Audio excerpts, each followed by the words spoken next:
bertahun-tahun dikepung perkebunan sawit, membuat perempuan pekebun sayur di Kecamatan Wiwirano, Kabupaten Konawe Utara ini, mengatasi kondisi lahan tanahnya yang semula tandus karena berhimpitan perkebunan sawit dengan menabur pupuk tangkos, pupuk penyubur tanah.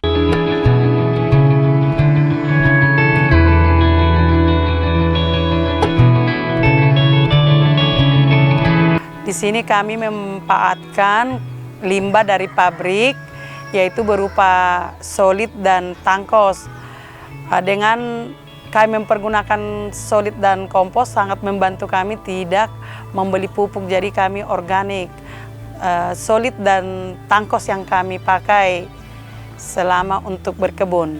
Pupuk tangkos singkatan dari tandan kosong, terbuat dari tangkai-tangkai biji kelapa sawit yang terbuang atau menjadi limbah perusahaan perkebunan sawit. Tangkai-tangkai itu diambil warga atas seizin perusahaan untuk kemudian dicacah hingga mengecil, lalu dicampur kotoran hewan. Setelah itu, ditaburi pula serbuk kapur,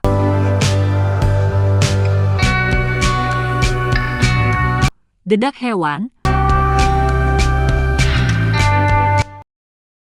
dan diakhiri siraman air secukupnya hingga jadilah pupuk tangkos.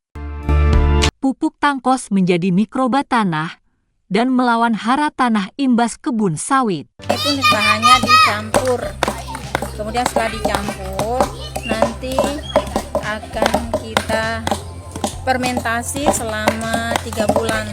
Selama 3 bulan, kemudian setiap 2 kali seminggu kita balik. Ya, begitu proses pembuatan pupuk organik.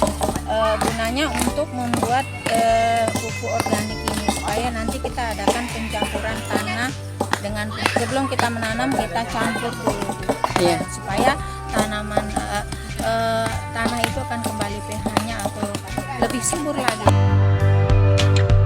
Edukasi memanfaatkan limbah tangkos menjadi pupuk organik terus digaungkan Aspuk kepada para perempuan pekebun sayur di Konawe Utara sebagai bentuk kampanye perubahan iklim. Dengan tumbuh suburnya tanaman sayur milik petani tersebut, setidaknya kelestarian alam tetap terjaga dari kerusakan hara tanah akibat perkebunan sawit.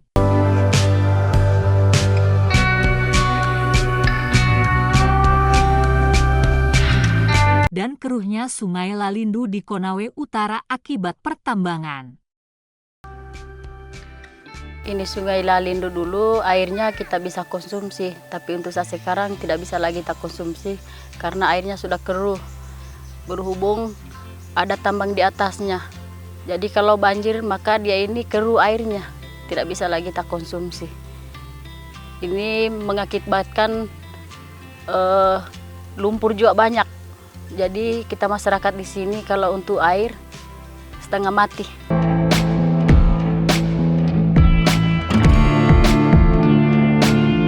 Aspuk yang didukung Oxfam memperluas kampanye perubahan iklim ini kepada masyarakat dengan melibatkan para jurnalis Indonesia dan reportase warga.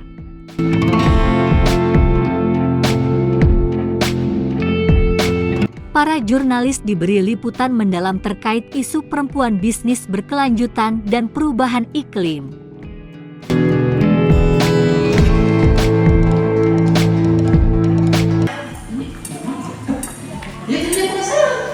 Kita berbicara ini adalah tanah merah. Di sini ada nikel. Begitu pula warga di Konawe Utara dilatih merekam jejak perempuan bisnis berkelanjutan di sekitar mereka yang berkontribusi perubahan iklim.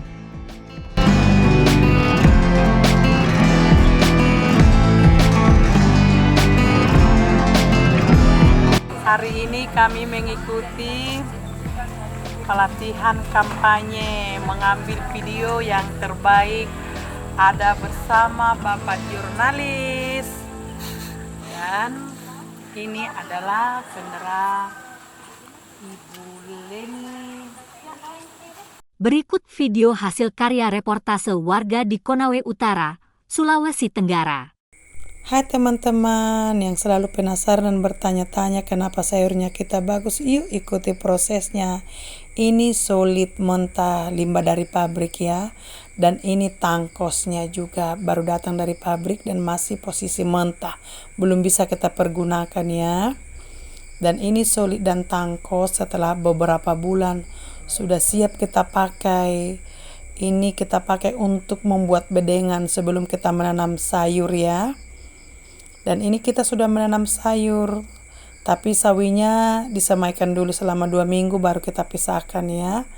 Dan kalau untuk kangkung kita langsung menanamnya tanpa proses disemaikan, langsung saja. Dan ini sawi kita setelah berumur 25 hari, sayurnya sangat segar dan aman untuk dikonsumsi ya. Dan ini juga kangkung selama 18 hari sudah bisa kita panen. Kalau tomat ini sekitar 3 bulan ya baru bisa kita panen. Kalau bayam bisa kita panen setelah berumur 25 hari tanpa disemaikan, ini langsung ditabur ya. Dan inilah hasil kita boleh menikmati setelah 1 bulan kita proses menanam. Sayur kita ini aman untuk dikonsumsi, selain untuk aman untuk keluarga, kita juga bisa membantu keuangan di dalam rumah tangga kita. Terima kasih.